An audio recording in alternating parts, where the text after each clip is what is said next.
आचार्य उमा स्वामी द्वारा विरचित तत्वार्थ सूत्र। मोक्षमार्गस्य नेतारं भेत्तारं कर्मभूभृतां ज्ञातारं विश्वतत्त्वानां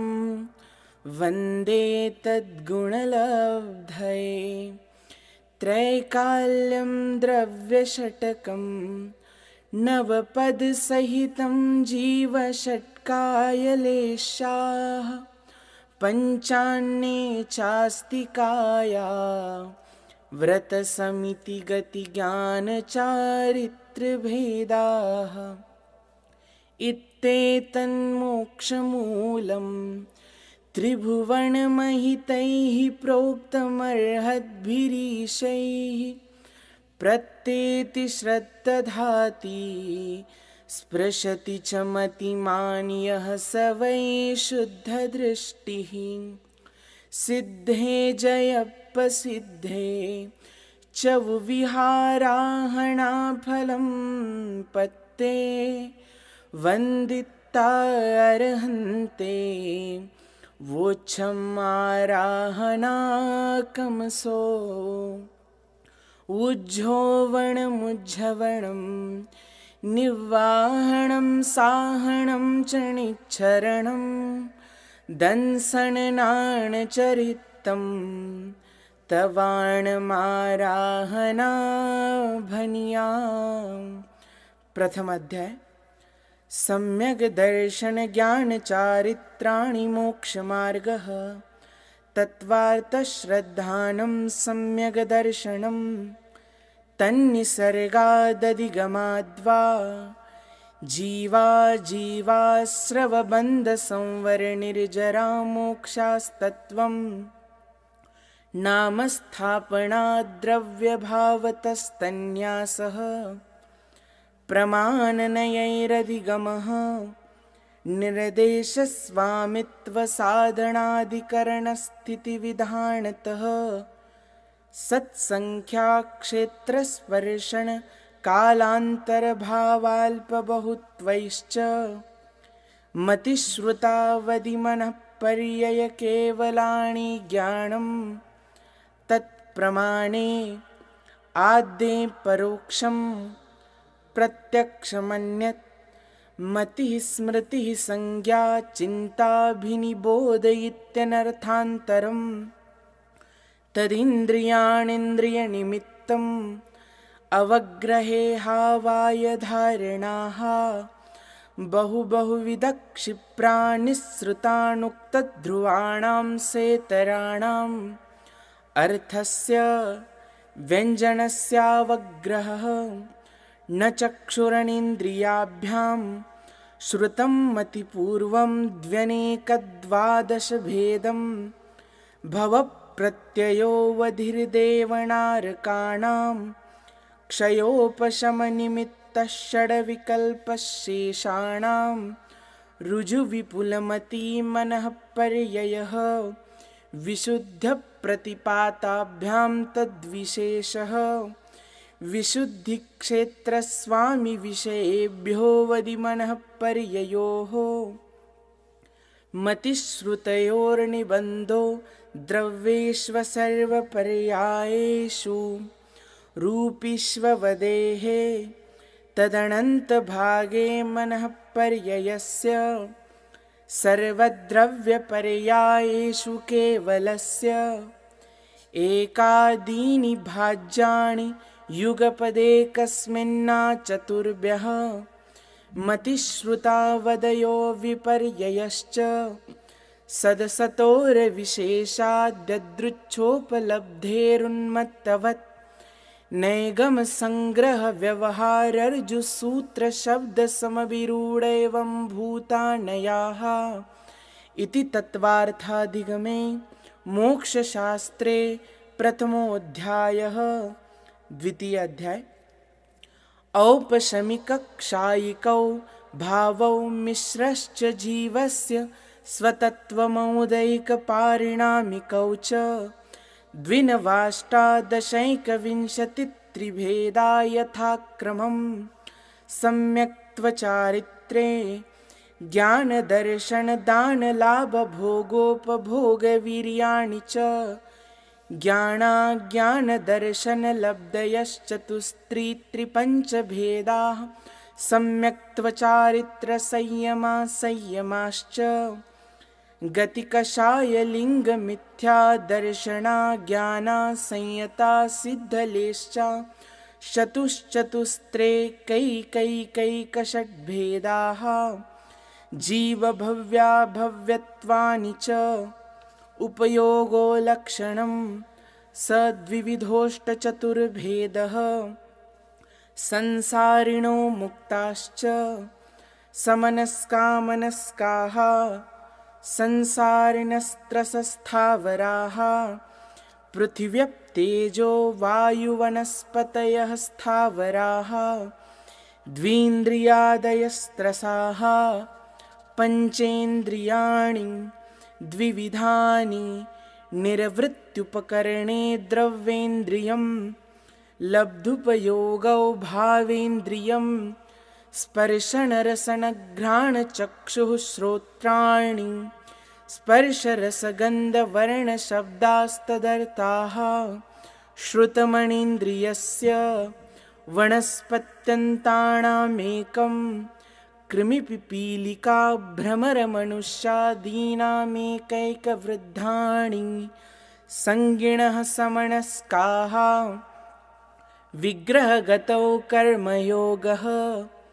अनुश्रेणिगतिः अविग्रहा जीवस्य विग्रहवती च संसारिणप्राक्चतुर्भ्यः एकसमया विग्रहा एकं द्वौ त्रिण्वाणाहारकः सम्मूर्छनगर्भोपपादा जन्म सचित्तशीतसंवृता सेतरा मिश्राश्चैकशस्तद्योनयः जरायुजाण्डजपोतानां गर्भः देवनारकाणामुपपादः शेषाणां सम्मूर्छनम् औदारिकवैक्रियिकाहारकतेजसकार्मणानि शरीराणि परं परं सूक्ष्मं प्रदेशतो संख्येयगुणं प्राक्तेजसात् अनन्तगुणे परे अप्रतिघाते अनादिसम्बन्धे च सर्वस्य तदादीनि भाज्यानि युगपदे कस्मिन्ना चतुर्भ्यः निरुपभोगमन्त्यं गर्भसम्मूर्छनजमाद्यम् औपपादिकं वैक्रियिकं लब्धिप्रत्ययञ्च तेजसमपि शुभं विशुद्धमव्याघाति चाहारकं प्रमत्तसंयतस्यैव नारकसम्मूर्छिनो नपुंसकानि न देवाः शेषास्त्रिवेदाः औपपादिकचरमोत्तमदेहा संख्येयवर्षायुषो नपवर्त्यायुषः इति तत्त्वार्थादिगमे मोक्षशास्त्रे द्वितीयोऽध्यायः। तृतीय अध्याय रत्नशर्करा वालुका पङ्कधूमतमो महातमप्रभा भूमयो घनाम्बुवाताकाशप्रतिष्ठा सप्ताधोदः तासु 30 पंचविंशति पंचदशदशत्रिपञ्चोनैकनरकशतसहस्राणि पञ्च चैव यथाक्रमं नारकाणित्या शुभतरलेशा परिणामदेहवेदनाविक्रियाः परस्परोदीरितदुःखाः संक्लिष्टासुरोदीरितदुःखाश्च प्राक्चतुर्थ्याः तेष्वेकत्रिसप्तदशसप्तदशद्वाविंशतित्रयस्त्रिंशत् सागरोपमा सत्त्वानां परास्थितिः जम्बूद्वीपलवणोदादयः शुभनामानो द्वीपसमुद्राः द्विर्द्विर्विष्कम्भा पूर्वपूर्वपरिक्षेपिनो बलयाकृतयः तन्मध्ये मेरुणाभिर्वृत्तो योजनशतसहस्रविष्कम्भो जम्बूद्वीपः भरतहैमवत् हरिविदेहरम्यक हैरण्यवतैरावत वर्षाः क्षेत्राणि तद्विभाजिनः पूर्वापरायता हिमवन्महाहिमवन् निषधनीलरुक्मिशिखरिणो वर्षधरपर्वताः हेमार्जुनतपनीयवैडूर्यरजतहेममयाः मणिविचित्रपार्श्वा उपरि मूले च तुल्यविस्ताराः पद्ममहापद्मतिगिञ्च केसरी महापुण्डरीकपुण्डरीका रथास्तेषामुपरि प्रथमो योजनसहस्रायामस्तदर्थविष्कम्भो रथः दशयोजनावगाहः तन्मध्ये योजनं पुष्करं तद्विगुणद्विगुणा रथा पुष्कराणि च तन्निवासिन्यो देव्यः श्रीधृतिकीर्तिबुद्धिलक्ष्म्यः पल्योपमस्थितयः ससामाणिकपरिषत्काः गङ्गा सिन्धुरोहिद्रोहितास्या हरिद्धरिकान्ता सीता सीतोदा नारी नरकान्ता सुवर्णरूप्यकूला रक्ता रक्तोदाः सरितस्तन्मध्यगाः द्वयोर्द्वयोः पूर्वाः पूर्वगाः शेषास्त्वपरगाः चतुर्दशनदी सहस्रपरिवृता गङ्गा सिन्ध्वादयो नद्यः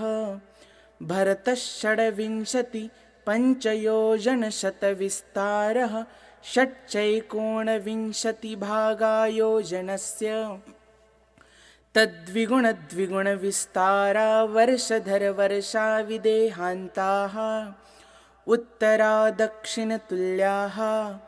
भरतैरावतयोर्वृद्धिर्हासौ षट्समयाभ्यामुत्सर्पिण्यवसर्पिणीभ्यां ताभ्यां परा भूमयोऽवस्थिताः एकद्वित्रिपल्योपमस्थितयो हैमवतकहारिवर्षकदैवकुर्वकाः तथोत्तराः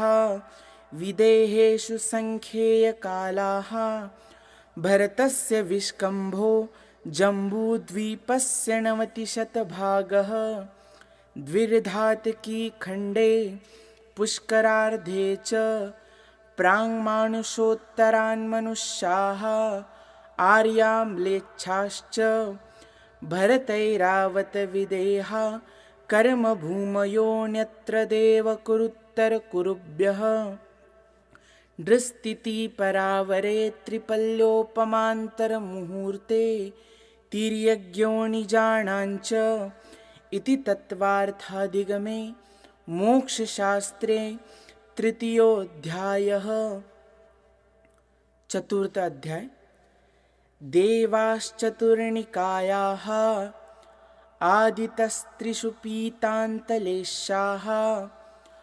दशाष्टपञ्चद्वादशविकल्पाः कल्पोपपन्नपर्यन्ताः इन्द्रसामाणिकत्रायस्त्रिंशपारिषदात्मरक्षलोकपालानीकप्रकीर्णकाभियोग्यकिल्बिषिकाश्चैकशः त्रायस्त्रिंशलोकपालवर्जा व्यन्तरज्योतिष्काः पूर्वयोन्द्वीन्द्राः कायप्रविचारा ऐशानात् शेषाः स्पर्शरूपशब्दमणः प्रविचाराः परे प्रविचाराः भवनवासिनो सुरनागविद्युत् सुपर्णाग्निवातस्तनितो दधिद्विपदिकुमाराः व्यन्तराः किन्नर किं पुरुषमहोरग गन्धर्वयक्षराक्षसभूतपिशाचाः ज्योतिष्काः सूर्याचन्द्रमसौ ग्रहनक्षत्रप्रकिरणकतारकाश्च मेरुप्रदक्षिणा नित्यगतयो नृलोके तत्कृतकालविभागः बहिरवस्थिताः वैमानिकाः कल्पोपपन्नाः कल्पातीताश्च उपर्युपरि सौधर्मैषाणसानत्कुमारमाहेन्द्रब्रह्मोत्तर लान्तवकापिष्टशुक्रमहाशुक्रशतारसहस्रारे श्वाणतप्राणतयोरारणाच्युतयोर्नवसुग्रैवेयकेषु विजयवैजयन्तजयन्ता पराजितेषु सर्वार्थसिद्धौ च स्थितिप्रभावसुखद्युतिलेशा विशुद्धीन्द्रियावधिविषयतोऽधिकाः गतिशरीरपरिग्रहाभिमानतो हीनाः पीतपद्मशुक्ललेशाद्वित्रिशेषेषु प्राग्रैवेयकेभ्यः कल्पाः ब्रह्मलोकालयालोकान्तिकाः सारस्वतादित्यवन्यरुणगरदतोयतुषिताव्याबाधारिष्टाश्च विजयादिषु द्विचर्माः औपपादिकमनुष्येभ्यः शेषास्तिर्यज्ञोणयः स्थितिरसुरनागसुपर्णद्वीपशेषाणां सागरोपमत्रिपल्योपमार्दहीनमिता सौधर्मैषाणयोः सागरोपमे अधिके साणत्कुमारमाहेन्द्रयोः सप्त त्रिसप्तनवैकादशत्रयोदश पञ्चदशभिरधिकानि तु आरणाच्युतादूर्ध्वमेकैकेन नवसुग्रैवेयकेषु विजयादिषु सर्वार्थसिद्धौ च अपरापल्योपममधिकं परतः परतः पूर्वा पूर्वानन्तरा नारकाणां च द्वितीयादिषु दशवर्षसहस्राणि प्रथमायां भवनेषु च व्यन्तराणां च परापल्योपममधिकं ज्योतिष्काणां च तदष्टभागोपरा लोकान्तिकानामष्टौ सागरोपमानि सर्वेषाम् इति तत्त्वार्थादिगमे मोक्षशास्त्रे चतुर्थोऽध्यायः। पंचम अध्याय अजीवकाया धर्माधर्माकाशपुद्गलाः द्रव्याणि जीवाश्च नित्यावस्थितान्यरूपाणि रूपिणः पुद्गलाः आकाशादेकद्रव्याणि निष्क्रियानि च असंख्येयाः प्रदेशा धर्माधर्मैकजीवानाम् आकाशस्यानन्ताः संख्येयाश्च पुद्गलानां नाणोः लोकाकाशे वगाहः धर्माधर्मयोः कृत्स्ने एकप्रदेशादिषु भाज्यः पुद्गलानाम् असंख्येयभागादिषु जीवानां प्रदेशसंहारविसर्पाभ्यां प्रदीपवत् गतिस्थित्युपग्रहो धर्माधर्मयोरुपकारः आकाशस्यावगाहः शरीरवाङ्मनःप्राणापाणाः पुद्गलानां सुखदुःखजीवितमरणोपग्रहाश्च परस्परोपग्रहो जीवानां वर्तनापरिणामक्रियाः परत्वापरत्वे च कालस्य स्पर्शरसगन्धवर्णवन्तः पुद्गलाः शब्दबन्धसौक्ष्म्यस्थौल्यसंस्थानभेदतमश्छायातपोद्योतवन्तश्च अनवः स्कन्धाश्च भेदसङ्गातेभ्य उत्पद्यन्ते भेदादनुः भेदसङ्गाताभ्यां चाक्षुषः सद्द्रव्यलक्षणम् उत्पादव्ययद्रव्ययुक्तं सत् तद्भावाव्ययं नित्यम् अर्पितानर्पितसिद्धेः स्निग्धरुक्षत्वाद्बन्धः न जगन्यगुणानां गुणसाम्ये सदृशाणां द्व्यधिकादिगुणानां तु बन्धेऽधिकौपारिणामिकौ च गुणपर्ययवद्द्रव्यं कालश्च सोऽनन्तसमयः द्रव्याश्रया निर्गुणा गुणाः तद्भावः परिणामः इति तत्त्वार्थाधिगमे मोक्षशास्त्रे पंचमोऽध्यायः। षष्ठाध्याय कायवाङ्मनः कर्मयोगः स आश्रवः शुभपुण्यस्याशुभपापस्य सकषायाकषाययोः साम्प्रदायिकैर्यापतयोः इन्द्रियकषायाव्रतक्रियाः पञ्चविंशतिसङ्ख्याः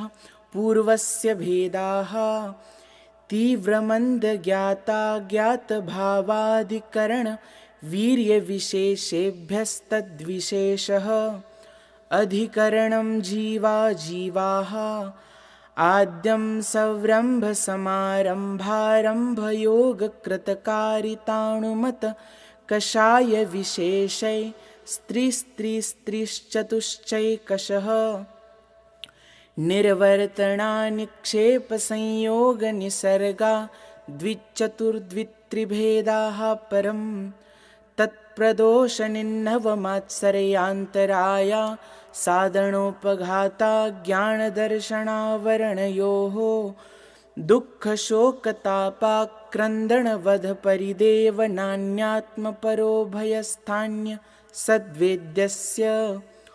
भूतवृत्त्यनुकम्पादानसरागसंयमादियोगक्षान्तिः शौचमिति सद्वेद्यस्य केवलिश्रुतसङ्गधर्मदेवावर्णवादो दर्शनमोहस्य कषायोदयात् तीव्रपरिणामश्चारित्रमोहस्य बह्वारम्भपरिग्रहत्वं नारकस्यायुषः मायातैर्यज्ञोनस्य अल्पारम्भपरिग्रहत्वं मानुषस्य स्वभावमार्दवञ्च निश्शीलव्रतत्वं च सर्वेषां सरागसंयमा कामनिर्जरा बालतपांसि दैवस्य सम्यक्त्वञ्च योगवक्रता विसंवादन चाशुभस्य नाम्नः तद्विपरीतं शुभस्य दर्शनविशुद्धिर्विनयसम्पन्नता शीलव्रतेष्वनतिचारो भीक्ष्णज्ञानोपयोगसंवेगौ शक्तितस्त्यागतपसि साधुसमाधिर्वैयावृत्यकरणमहरदाचार्य बहुश्रुतप्रवचनभक्तिरावश्यका परिहानिर्मार्गप्रभावणा प्रवचनवत्सलत्वमिति तीर्थकरत्वस्य परात्मनिन्दा प्रशंसे सदसद्गुणोच्छादनोद्भावने च नीचैर्गोत्रस्य तद्विपर्ययो नीचैर्वृत्त्यनुत्सेकौ चोत्तरस्य विघ्नकरणमन्तरायस्य इति तत्त्वार्थाधिगमे मोक्षशास्त्रे षष्ठोऽध्यायः। सप्तमाध्याय हिंसानृतस्तेया ब्रह्मपरिग्रहेभ्यो विरतिर्व्रतं देशसर्वतोऽनुमहति तत्स्थैर्यार्थं भावनाः पञ्च वाङ्मनोगुप्तिर्या दाननिक्षेपणसमित्या लोकितपाणभोजनानि पञ्च क्रोधलोभभीरुत्वहास्यप्रत्याख्यानान्यनुवीचिभाषणं च पञ्च शून्यागारविमोचिता वासपरोपरोधा करणभैक्षशुद्धिसधर्मा विसंवादाः पञ्च स्त्रीरागकथा श्रवणतन्मनो हराङ्गनिरीक्षणपूर्वरतानुस्मरण वृश्येष्टरस स्वशरीरसंस्कारत्यागाः पञ्च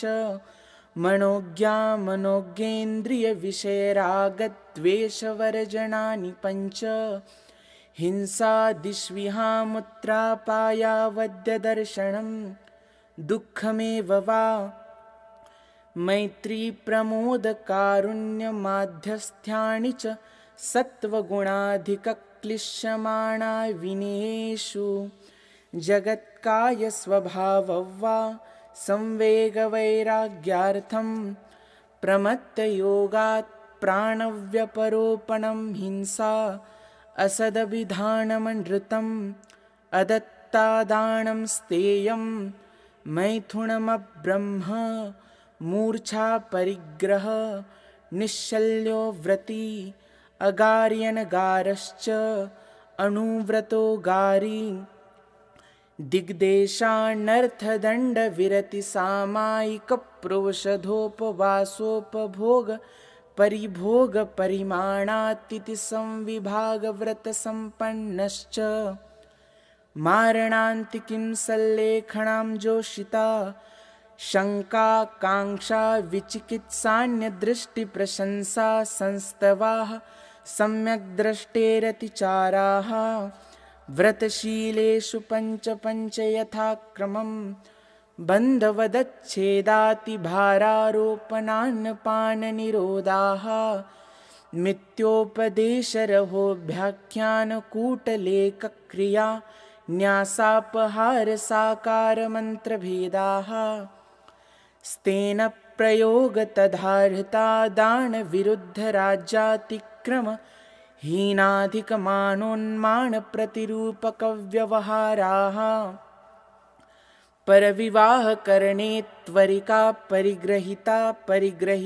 गमनानङ्गक्रीडा कामतीव्राभिनिवेशाः क्षेत्रवास्तु हिरण्यसुवर्णधनधान्य दासीदासकुप्यप्रमाणातिक्रमाः ऊर्ध्वाधस्तीर्यव्यतिक्रमक्षेत्रवृद्धिस्मृत्यन्तराधानानि आनयनप्रेष्यप्रयोगशब्दरूपानुपातपुद्गलक्षेपाः कन्दर्पकौत्कुच्यमौकर्या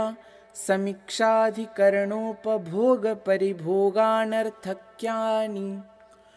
योगदुष्प्रणिधानानादरस्मृत्यनुपस्थानानि अप्रत्यवेक्षिता प्रमार्जितोत्सर्गा दानसंस्तरोपक्रमणा नादरस्मृत्यनुपस्थानानि सचित्तसम्बन्धसम्मिश्राभिषवदुपक्वाहाराः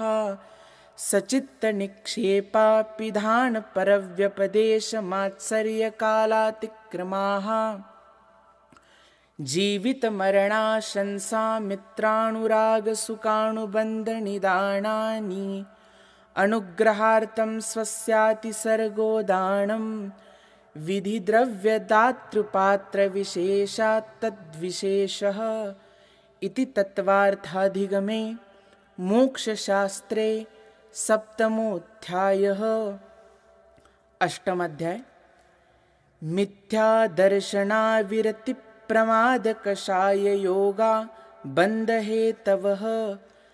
सकषायत्वा जीवकर्मणो योग्यान् पुद्गलानादत्ते सबन्धः प्रकृतिस्थित्यनुभवप्रदेशास्तद्विदयः आद्यो ज्ञानदर्शनावरणवेदनीयमोहनीयायुर्नामगोत्रान्तरायाः पञ्चनवत्वष्टाविंशतिचतुर्द्विचत्वारिंशद्विपञ्चभेदा यथाक्रमं मतिश्रुतावधिमनः पर्ययकेवलानां चक्षुरचक्षुरवधिकेवलानां निद्रा प्रचलास्थानग्रदयश्च सदसद्वेद्ये दर्शनचारित्रमोहनीया कषाय कषाय वेदनीयाख्या स्त्रीद्विनवषोडशभेदाः सम्यक्त्वमिथ्यात्वतदुभयान्यकषाय कषायो हास्यरत्यरतिशोकभयजुगुप्सा स्त्रीपुण्यपुंसकवेदा अनन्तानुबन्ध्यप्रत्याख्यान संज्वलनविकल्पाश्चैकशः क्रोधमानमायालोभाः नारकतैर्यज्ञोणमानुषदैवानि गतिजातिशरीराङ्गोपाङ्गनिर्माणबन्धन सङ्घातसंस्थानसंहनन स्पर्शरसगन्धवर्णानुपूर्व्या गुरुलघूपघातपरघाता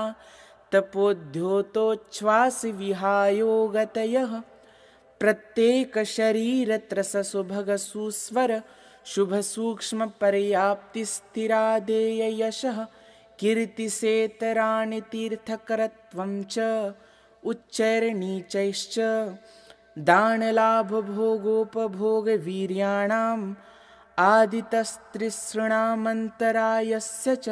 त्रिंशत्सागरोपमकोटिकोट्यः परास्थितिः सप्ततिर्मोहनीयस्य विंशतिर्नामगोत्रयोः त्रयस्त्रिंशत्सागरोपमान्यायुषः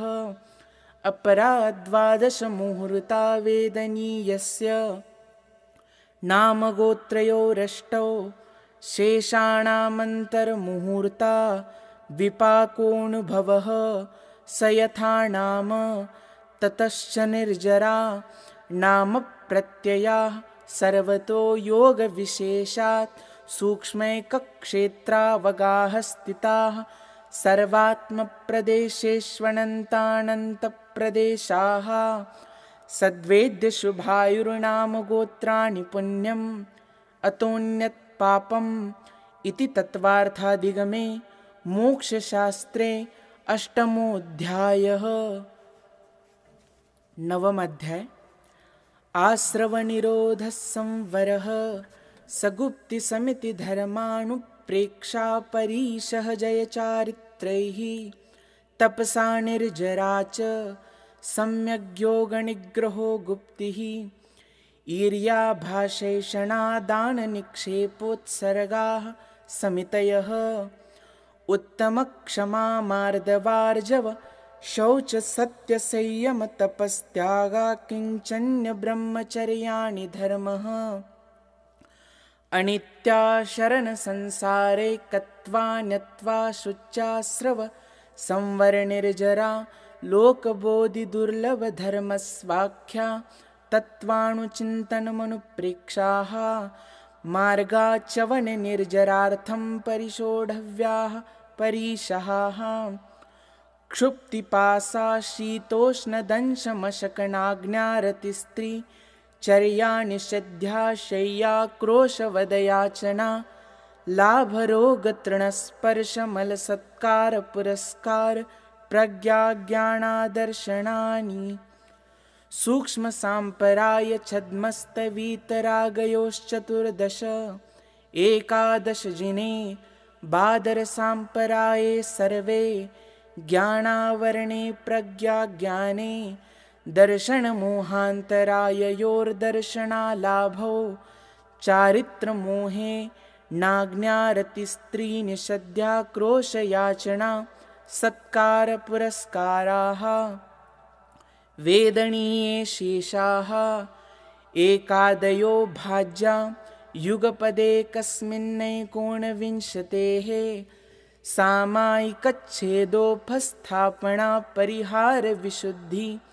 सूक्ष्मसाम्पराय यथाख्यातमिति चारित्रम् अनशनावमौदर्यवृत्तिपरिसङ्ख्यानरसपरित्यागविविक्तशय्यासन कायक्लेशाबाह्यं तपः प्रायश्चित्तविनयवैयावृत्त्यस्वाध्यायव्युत्सर्गध्यानान्युत्तरम् नवचतुर्दशपञ्चत्विभेदा यथाक्रमं प्राग्ध्यानात् आलोचना विक्रमण तदुभय विवेक व्युत्सर्ग तपश्चेद परिहारोपस्थापनाः ज्ञान दर्शन चारित्रोपचाराः आचार्योपाध्याय तपस्वी शैक्षग्लान गणकुल संग साधु मनोज्ञानां वाचना प्रच्छणानुप्रेक्षाम्नाय धर्मोपदेशाः बाह्याभ्यन्तरोपद्योः